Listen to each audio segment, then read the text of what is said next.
எண்ணென்ப ஏன எழுத்தெல்லாம் கண்ணென்ப இன்னான்கும் இன்மையுள் இல். வணக்கம் நண்பர்களே, உங்களது ஒளியின் ஓசை யூடியூப் சேனலுக்கு உங்களை வரவேற்பது உங்கள் தேவிகா சுகுமாரன்.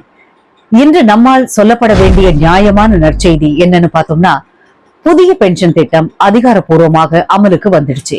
யார் யாருக்கு இது பொருந்தும், எந்த மாதிரியான ஊதியத்திற்கு என்ன அளவுக்கு பென்ஷன் கிடைக்கும், இதெல்லாம் இன்றைய வீடியோவில் முழுமையாக புரிந்து கொள்ளலாம்.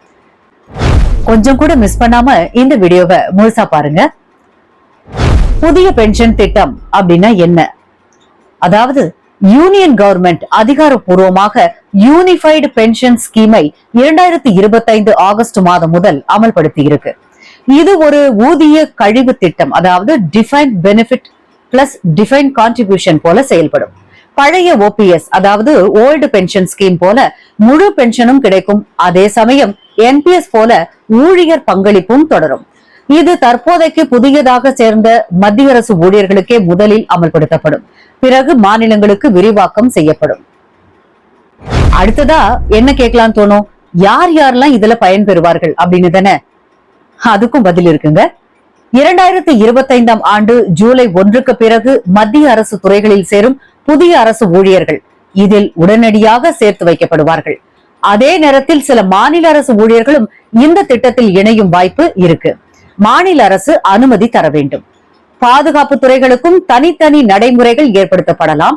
ஆனால் முதற்கட்டமாக சிவில் ஊழியர்களுக்கே இந்த திட்டம். ஓகே, அடுத்தது சம்பளத்துக்கு ஏத்த மாதிரி பென்ஷன் எப்படி கிடைக்கும் அப்படிங்கிறது. புதிய திட்டத்தின் முக்கிய அம்சம் டிரான்ஸ்பரண்ட் கால்குலேஷன்.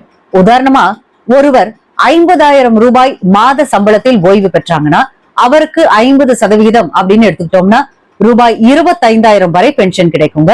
என்பிஎஸ் போல மதிப்பீட்டின் அடிப்படையில் இல்ல, ஓபிஎஸ் போல ஊதியத்தை கருத்தில் கொண்டு நிர்ணயம் செய்யப்படும். இது ஊழியர்களுக்கு நம்பிக்கை மற்றும் நிச்சயத்தன்மையை அளிக்கும்.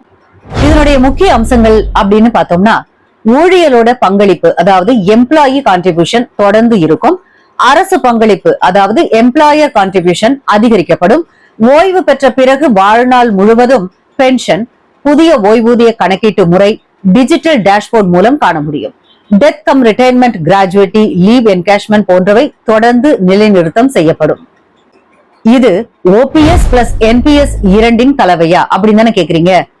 ஆமாங்க, இதுவே முக்கிய விஷயம். இந்த திட்டம் ஓல்டு பென்ஷன் ஸ்கீம் போன்ற பாதுகாப்பும் அதே நேரத்தில் நியூ பென்ஷன் ஸ்கீம் போல நடுநிலையான பங்களிப்புமாக இருக்கும். ஊழியர்களுக்கு வாழ்நாள் முழுவதும் ஒரு நிச்சயமிக்க ஆதரவு தரும் திட்டம் இது. இந்த புதிய திட்டம் மூலம் மத்திய அரசு ஊழியர்கள் தங்கள் ஓய்வு கால வாழ்வை திறந்த மனதுடன் நிச்சயமாக எதிர்கொள்கிறார்கள். கீழே கமெண்ட்ஸ்ல சொல்லுங்க, இந்த திட்டம் பற்றி உங்களுடைய அபிப்பிராயம் என்ன?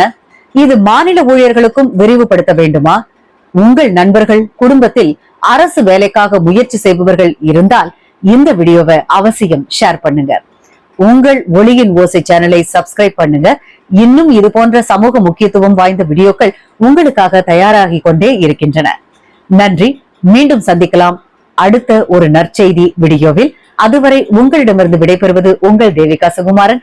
நன்றி, வணக்கம்.